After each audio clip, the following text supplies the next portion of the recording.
Thanks for watching Afternoon Live. Okay, what do Robert Downey Jr. and Dakota Fanning have in common? They both learned to play tennis from our next guest. It's our pleasure to welcome Hollywood actor and tennis instructor to the stars, Crabb. Thanks for joining us. Thank you so much for having me. I really appreciate it. Your client list is very exciting, but I want to begin with, how did you get into the game? It must have been at a very young age. Yes, yeah.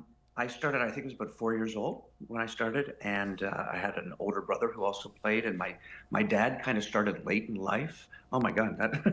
Oh, that's adorable. Look at you. Yeah. That's me actually when I used to go to, there was a tennis academy in Florida called Nick Bollettieri's, which was very famous, and that was me there. So yeah, I started playing when I was about 4. I started playing about every day when I was 9 for about 5 hours a day, around 9 years old. And then you also got into acting as a kid, so how did you balance all that? You must have been very busy. I missed a lot of school, that's for sure, which I didn't mind, of course. Yeah, so my father was an opera singer and also an actor, and my mom was a Broadway dancer and also an actor. So it was kind of like a bit of a family affair. And I was very fortunate. I grew up in Canada, and I got a movie with Henry Winkler called A Christmas Carol, which was a remake, of course, of A Christmas Carol. And I played Tiny Tim, which was unbelievable. I mean, at that time, the Fonz was, one of the biggest things on the planet. And to walk in and see him, and what was crazy is the first time I saw him, he plays all the different ages as his character starts young and gets old. The first time I saw him, he was in the makeup, his old makeup, but it was him. And I was like, oh my God, this is amazing. But yeah, it was exciting.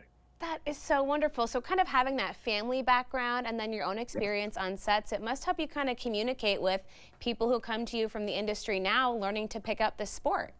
Yeah, there's no question. It's helpful. We kind of come from a similar world in terms of that, which is nice. And the thing is, I don't kind of teach exactly like everyone else teaches. I kind of have a community. I have all sorts of people play with different players and different styles of play. So it's kind of neat.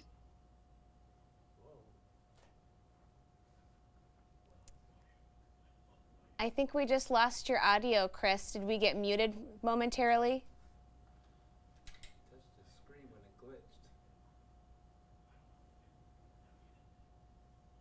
Just feed balls all day long, kind of like a lot of pros do. That's wonderful. I'm sorry your audio glitched for a second, but I want to keep asking you more about the tennis of it all, because did you really put in your own court right before COVID? Yes, wow. That's amazing you asked that. So I had taught at a place in Studio City for a long time, and I'd always wanted to buy a house with a tennis court, which is right behind me. And literally, there's Pete Wentz, and there's my dog, and there's my tennis court. Yeah, the timing was crazy. I had just bought the house. I had just finished the court, and I was thinking to myself, wow, I've got to, slowly ask everyone to come here and not where I've always taught them. And I thought, I know certain people are going to be like, I don't want, I like where we're doing it.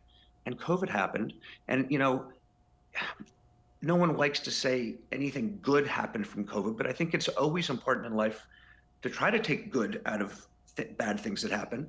And in terms of the community of all these people coming to my house and having a place to do it that was safe, it was really kind of an amazing kind of time and coincidence in that way.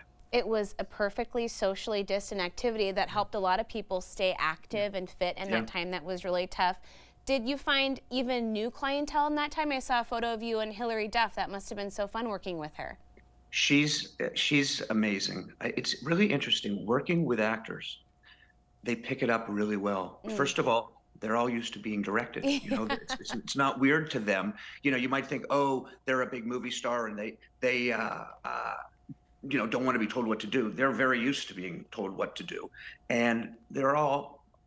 I'm very fortunate. Everyone I work with are quite amazing. Dakota and Elle and Hilary all picked it up. They picked up the strokes so much more easily than most people. And again, I think they're also visual. When I show them something, they could actually just do it.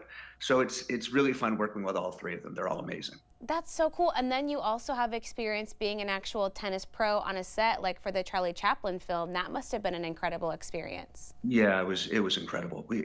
I was 22 And I think Wow. Robert was maybe 26 or 28. Yeah. And he and I talked, and he said to me, I didn't know this. He of course was researching Chaplin, and he said Chaplin said that tennis is my religion. Speaking of Chaplin, and so Robert was very serious about making the tennis right and him being good. And he said to me, I couldn't believe it. He said to me, we worked together for about a year, and about 2 months in, he said to me, "This is the thing I'm most nervous about the whole movie." And I went, "What are you talking about? You're doing an English accent. You're playing Charlie Chaplin. You're working with Sir Richard Attenborough." He said, "But Chaplin loved tennis, and it was his." And I said, "Okay, man. Well, you got the right guy. I'm here to do it with you." And it's funny. I started him with a graphite racket. I didn't want to start him with a wood racket. I thought that would be too tough. And Robert's right-handed, but Chaplin's left-handed. So we started with a graphite racket. I switched him to wood. Then we switched to left hand, and the whole process was amazing. And then Kevin Kline got the part of Fairbanks Jr. So then Kevin Kline was out on the court with us, and being on the set was crazy. Phoebe Cates was there, and it was at this house in Bel Air, and it was one of the most beautiful courts I've ever seen. And there's Sir Richard Attenborough asking me about how the tennis should look at this in this way and that way, and again, because of my acting and me understanding about shots and all that sort of stuff, it was just magical. It was magical. That's incredible, and memories to last a lifetime for sure. I Yeah. got to ask you about the star of your own blue court, your beautiful dog, who's in many of your photos and videos. Now, how does she not chase down all those tennis balls flying around all the time? Okay, my students all laugh about this. First of all, she has literally been on a tennis court her whole life.